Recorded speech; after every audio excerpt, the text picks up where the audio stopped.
Did you know that the very material that fuels our nuclear power plants could become the most destructive weapon ever created? It all depends on a fascinating and terrifying process called uranium enrichment.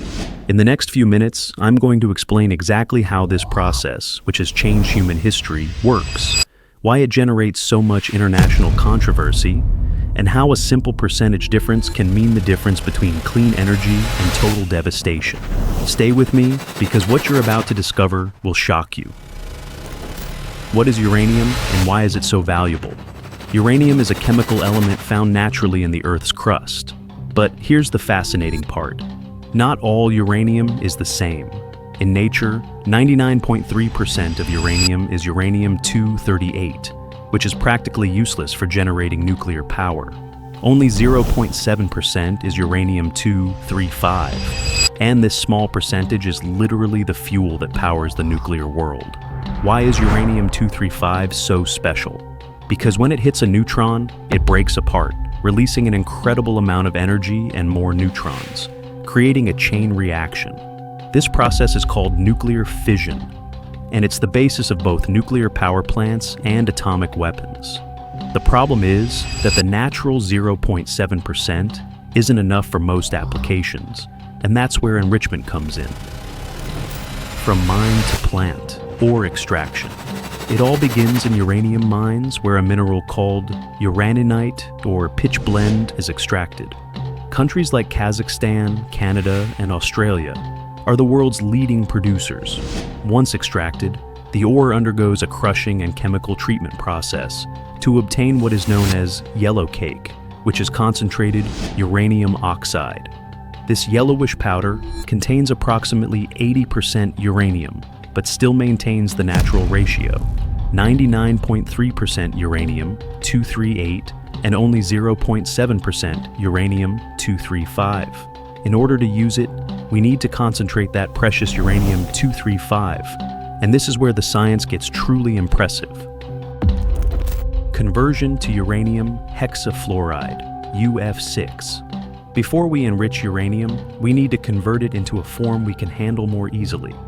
The yellow cake is transformed into uranium hexafluoride, known as UF6. Why this conversion? Because UF6 has a unique property. It turns into a gas at relatively low temperatures, around 56 degrees Celsius. This gaseous characteristic is fundamental to the enrichment process, as it allows us to separate the isotopes using physical methods. UF6 is extremely corrosive and toxic, so it must be handled with specialized equipment and strict safety measures. This gas will be the protagonist of the most delicate and technologically advanced process in the entire chain. How enrichment centrifuges work. Here we come to the heart of the process, the centrifuges. Imagine thousands of metal cylinders spinning at incredible speeds, up to 90,000 revolutions per minute, faster than a Formula One engine. When UF6 gas enters these centrifuges, centrifugal force works its magic. Molecules containing uranium-238, being slightly heavier, move toward the outer walls, while molecules containing uranium-235, which are lighter, tend to concentrate in the center. This difference is minuscule, only 3 neutrons apart, but the centrifuges amplify it. A single centrifuge barely increases the concentration of uranium-235, which is why thousands of them are connected in a cascade, where the enriched product from one feeds the next.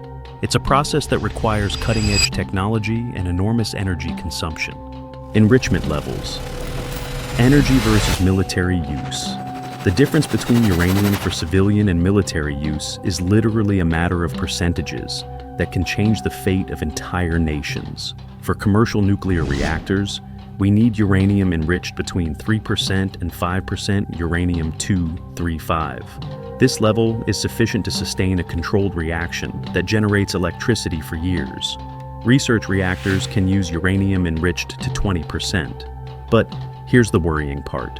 To make a nuclear weapon, you need uranium enriched to 90% or higher, known as weapons grade. The technical difference between 20% and 90% is significant, but not impossible to overcome if you have the technology and the intentions. That's why the international community closely monitors any enrichment program that exceeds 20%. International control and non-proliferation treaties. Precisely because of these risks, there is an international control system led by the International Atomic Energy Agency. The Nuclear Non-Proliferation Treaty, signed by 191 countries, establishes that only 5 nations may legally possess nuclear weapons: the United States, Russia, the United Kingdom, France, and China. All other countries that want to develop civilian nuclear technology must allow international inspections.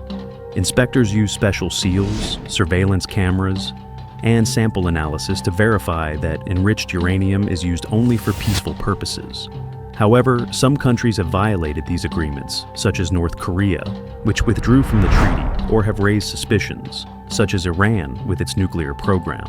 Oversight is complex because the same technology that produces nuclear fuel can, with modifications, produce weapons-grade material. What risks does this process pose? The risks of uranium enrichment go far beyond nuclear proliferation. First, there are the environmental risks. Enrichment plants consume massive amounts of electricity and produce radioactive waste that remains dangerous for thousands of years. Uranium hexafluoride is highly toxic and corrosive, and any accident can contaminate large areas. Then there are the security risks. These facilities are potential targets for terrorists seeking radioactive material. There is also the geopolitical risk. Any country that masters this technology acquires a dual capability that can alter the regional balance of power. And finally, there is the economic risk. Developing enrichment capabilities requires multi-billion-dollar investments that are often not economically justified, but strategically justified. Civilian applications of enriched uranium. Despite all the risks, enriched uranium has fascinating civilian applications that benefit millions of people. Nuclear power plants generate approximately 10% of the world's electricity without emitting greenhouse gases during operation. In medicine, radioactive isotopes derived from enriched uranium are used to treat cancer, diagnose diseases, and sterilize medical equipment. The space industry uses small amounts of enriched uranium in radioisotope thermoelectric generators that power space probes on long-duration missions, such as those that have reached Pluto and beyond. It's also used in dating rocks and fossils, helping us understand the history of our planet. Even in industry, it's used to detect flaws in critical materials and structures like bridges and airplanes. See you next time. And so, we come to the end of this journey through one of the most complex and controversial processes in modern science. Uranium enrichment perfectly represents the duality of human technology. The same science that can light up entire cities can also destroy them.